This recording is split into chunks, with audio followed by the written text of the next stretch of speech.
Alina kids. एक बहुत पुराने समय की बात है कि छायापुर नामक एक गांव की हवाएं भी लोगों को डरा कर रख देती थीं, क्योंकि उस गांव के बीचों बीच एक प्राचीन एक कुआं था। जो कोई भी इस कुएं के पास से गुजरता अपना जीवन खो बैठता था। आज फिर से मुझे घर जाने में देर हो गई। खुदाया, अब मुझे आधी रात को घर जाने के लिए उस मौत वाले कुएं के पास से गुजरना पड़ेगा।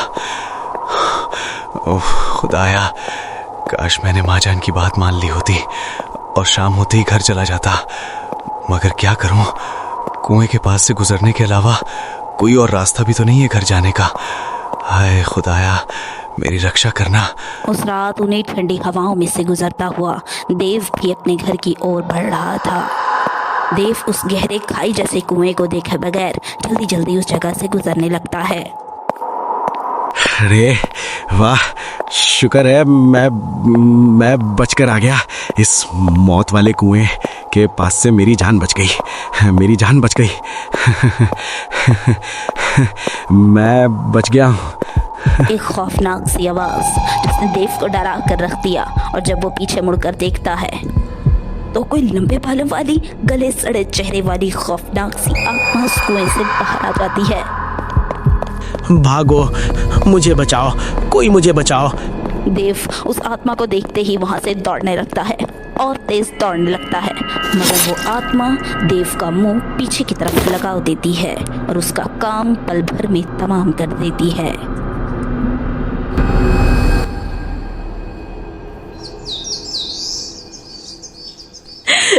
मेरे लाल को, मेरे प्यारे देव को कितनी बेदर्दी से मार डाला। मैंने इसको मना भी किया था कि रात को कुएं के पास नहीं गुजरना, मगर इसने मेरी बात नहीं मानी। मेरा प्यारा भाई, एक ही तो मेरा भाई, छोटा भाई था, वो भी मार डाला उस आत्मा ने। पता नहीं ये कुएं वाली आत्मा को आखिर चाहिए क्या। सारे गांव वालों कान खोल कर सुन लो, अगर अपनी जानें बचाना चाहते हो तो रात को अपने घरों से बाहर नहीं निकलना किसी ने भी। देव के परिवार में सिर्फ उसकी एक बूढ़ी माँ और एक बड़ा भाई था। पूरा गांव अगले ही दिन उसकी लाश के इर्द गिर्द जमा हो जाता है। देव का अंतिम संस्कार करने के बाद से लोग अपने घरों से निकलना कम कर देते हैं। गांव में से कोई भी अब उस कुएं के पास से गुजरना नहीं चाहता था।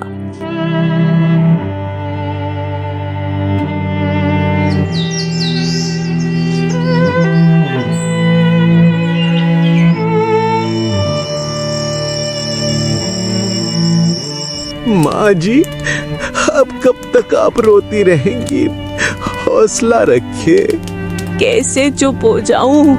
मेरा इतना प्यारा बेटा दुनिया से चला गया शामू। अब मैं अपने बेटे के बगैर अकेली कैसे जिंदगी गुजारूंगी? सारी रात उसकी माँ और भाई देव की यादों में रोते और तड़पते रहते हैं। आधी रात के समय पर जब 12 बजने में चंद ही मिनट बाकी थे, देव का भाई शामू सो रहा होता है और अचानक दरवाजे पर दस्तक सुनकर उसकी आंखें खुल जाती हैं। ये इस वक्त इतनी रात को कौन आ गया है? शामू आधी रात के समय उठता है और दरवाजे की ओर बढ़ने लगता है। जैसे ही वो दरवाजा खुलता है, उसके सामने वही कुएं वाली आत्मा खून से भरा चाकू लेकर उसके सामने खड़ी होती है।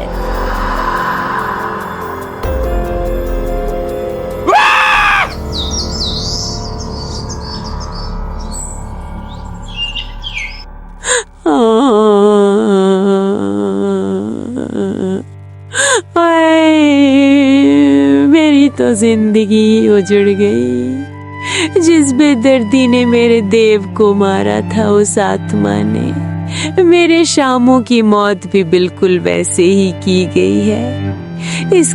इसका मतलब है कि शामू को भी उसी आत्मा ने मारा है। कुएं वाली आत्मा ने मुझे कहीं का नहीं छोड़ा, मेरी तो जिंदगी ही उजाड़ डाली। मेरे दोनों लड़के चले गए। कुएं वाली आत्मा ने शामू का हाल भी बिल्कुल वैसा ही किया जैसा कि देव का किया था। शामू की आंखें खौफ के कारण ऊपर की तरफ चली गईं और उस आत्मा ने शामू का मुंह पीछे की तरफ लगा दिया था। मुकेश, अब मुझे नहीं लगता ये गांव रहने का भी काबिल रहा है। मैं तो खुद आज ही अपनी घरवाली के साथ ये गांव छोड़कर कहीं शहर की तरफ जा रहा हूँ। तुम बिल्कुल ठीक कह रहे हो। उस आत्मा ने तो शामू का मुंह भी पीछे की तरफ लगा दिया था। बस मैं भी ये गांव छोड़ जाने के बारे में ही सोच रहा हूँ। अगर जान प्यारी है तो यहाँ से जाना ही पड़ेगा। वो आत्मा जान छोड़ने वाली नहीं है इस तरह से हमारे। शामू के भी अंतिम संस्कार के बाद लोग अब उस गांव से डरने लगे थे। अपने दोनों बेटों को खो देने के बाद अब देव और शामू की माता की जिंदगी में तो सिर्फ आंसू ही रह गए थे।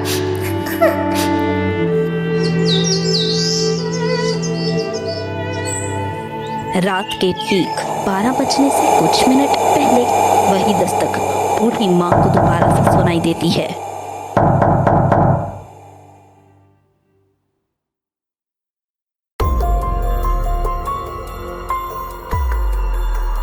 कौन है?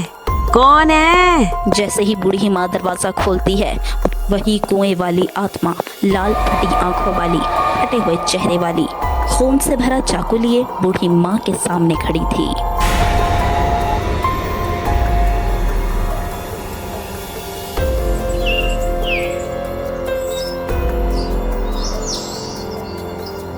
और यूं वो कुएं वाली आत्मा उस बूढ़ी माँ का भी मुंह पीछे की तरफ लगा देती है। माताजी के भी अंतिम संस्कार के बाद अब गांव के लोग मजीद डरने लगे थे। अरे नहीं, ये किया मेरी बहन की आत्मा ने। एक और औरत को मार डाला। मुझे आज रात उस कुएं के पास जाकर हर हाल में उसकी आत्मा को शांत करना होगा, वरना इस तरह तो वो बहुत से बेकसूरों को मार डालेगी।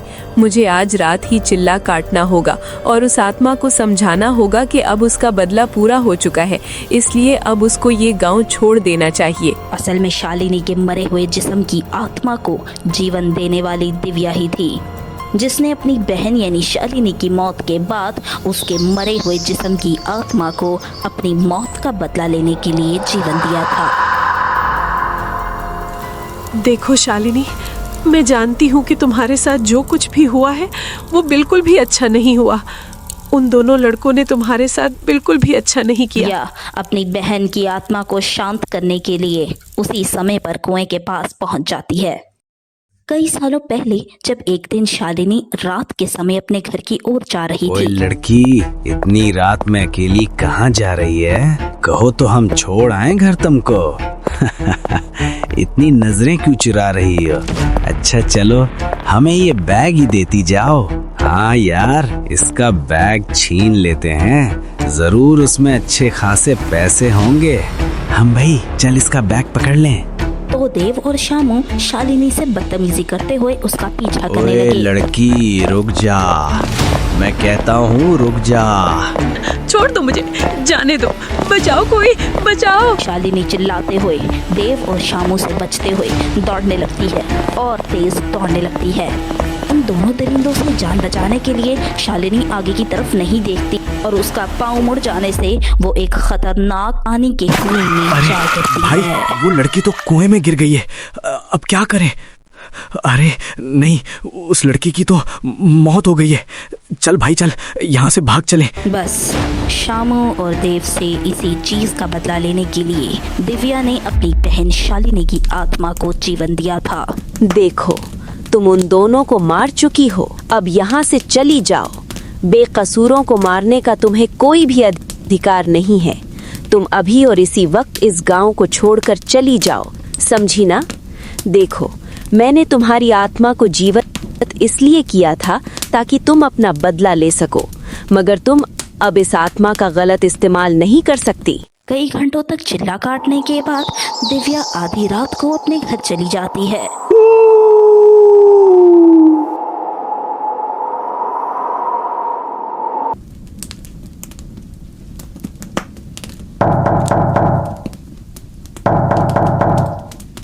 उस रात दिव्या को भी जब वही दस्तक सुनाई देती है, सामने दरवाजा खोलने पर वही लाल आंखों वाली और फटे हुए मुंह वाली शालिनी की आत्मा सामने खड़ी होती है। तुम यहाँ क्यों आई हो? ये चाकू मैं तुम्हें बता रही हूँ, भूलो मत, तुम्हारी आत्मा को जीवन में मैंने ही दिया था। अब तुम मुझ पर ही वार करोगी क्या? दिव्या की बगैर कोई बात सुने शालिनी की आत्मा दिव्या का मुंह भी पीछे की तरफ लगा देती है। शालिनी की आत्मा हर रोज एक नया कत्ल करने पर उतर आती है और यूं सारे के सारे गांव वाले उस गांव को छोड़कर कहीं और जा बसते हैं।